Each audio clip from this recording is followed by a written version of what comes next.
भारत के खिलाफ बिना सबूत आरोप लगाने वाले कनाडा के पीएम जस्टिन ट्रूडो अब घिरते जा रहे हैं। इस पूरे मामले में श्रीलंका ने भारत का समर्थन किया है और ट्रूडो पर तीखा हमला बोला है। श्रीलंका के विदेश मंत्री अली साबरी ने कहा, कुछ आतंकवादियों को कनाडा में सुरक्षित ठिकाना मिल गया है।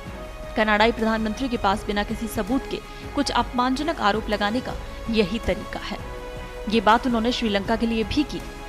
श्रीलंका में नरसंहार हुआ था, एक भयानक, ये सरासर झूठ था। सभी जानते हैं कि हमारे देश में कोई नरसंहार नहीं हुआ।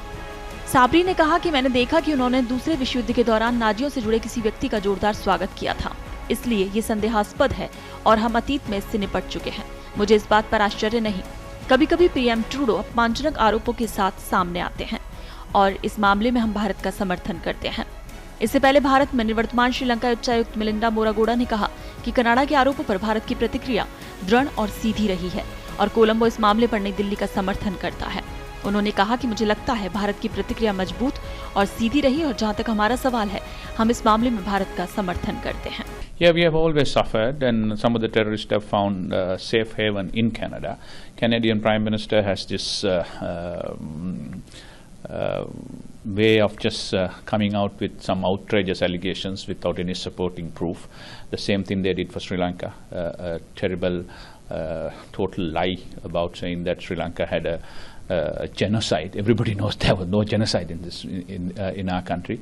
And I saw yesterday he had gone and given a rousing welcome to somebody who have associated with the Nazis in the past on the Second World War. So this is questionable, and we have dealt it in the past. We have categorically rejected those outrageous allegations.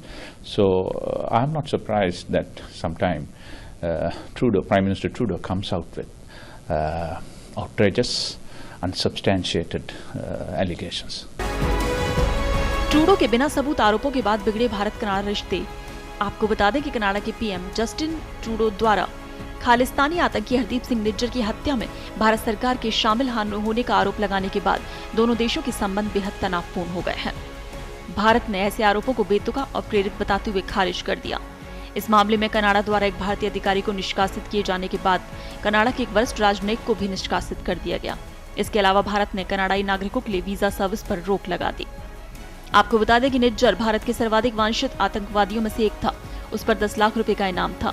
पश्चिमी Canada के British Columbia प्रांत के सरे में एक गुरुद्वारे के बाहर 2 अज्ञात हमलावरों ने 18 जून को निज्जर की गोली मारकर हत्या कर दी थी।